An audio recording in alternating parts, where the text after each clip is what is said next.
I'm with Dr. Don Hawkins of Southeastern Bible College in Birmingham. And Don, this is a beautiful area up here on top of Mount Carmel. What's the significance?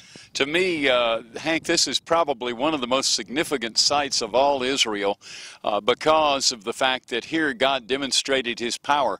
Baal was the god of thunderstorms and lightning and rain, and yet he was totally silent to the pleas of the 450 prophets of Baal.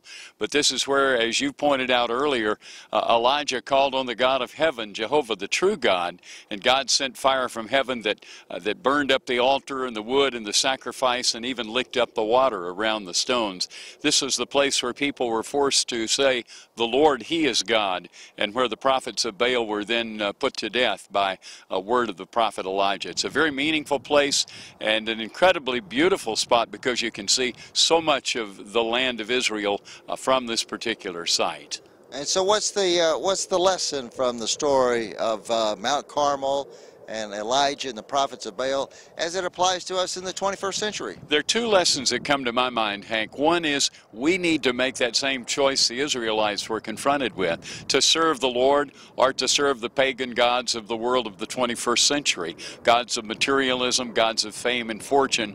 And if we make the choice to choose the Lord God, he will provide for all of our needs.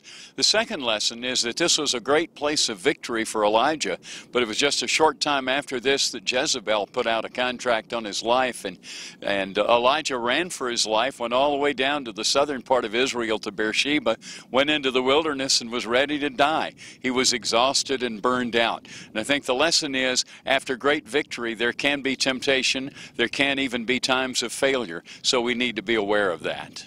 Those are some of the lessons that you can learn by a personal visit to the Holy Land, and we're going to continue our tour of this wonderful state of Israel on the Hank Irwin Show. Stay with us.